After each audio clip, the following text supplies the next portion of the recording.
Upon learning that her stepsister would use her X-ray vision to plagiarize her work, the girl simply gave up on trying in the painting competition. After writing her name, she just sat there in a daze. This left the stepsister, who intended to plagiarize, extremely anxious, and upon seeing her reaction, the girl became even more certain that the stepsister would plagiarize her.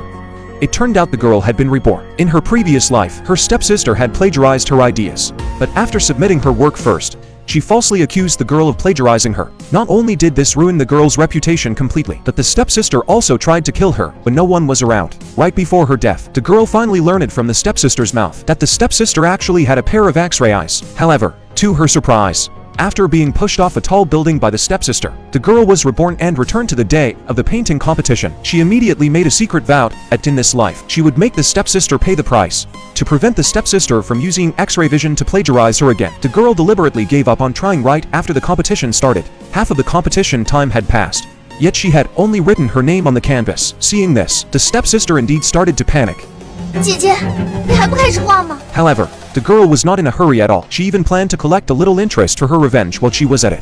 So she said that she couldn't figure out how to mix a certain color. As expected, upon hearing this, the stepsister, who was afraid of running out of time to plagiarize, immediately offered to help mix the color to curry favor. With that, she walked over to the girl. The girl took the opportunity to deliberately make things difficult for her, accusing her of being too clumsy. The colors she mixed were either too dark or too light. After wasting another 20 minutes, the stepsister finally couldn't bear it anymore and questioned whether the girl was teasing her.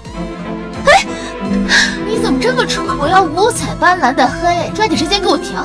Upon hearing this, the stepsister was instantly so angry that she almost lost her mind. After all, there was no such color as colorful black in the first place. But she also knew she couldn't fall out with the girl, so she could only pretend to be kind and urge her to start painting quickly. Otherwise the exam time would be over. Upon hearing this, the girl finally picked up her paintbrush and started painting unhurriedly. Seeing this, the stepsister immediately went back to her own seat and began to plagiarize using her X-ray vision. She knew the girl had a habit of checking her painting, so after finishing plagiarizing, she went to submit her work first and planned to report that the girl had plagiarized her.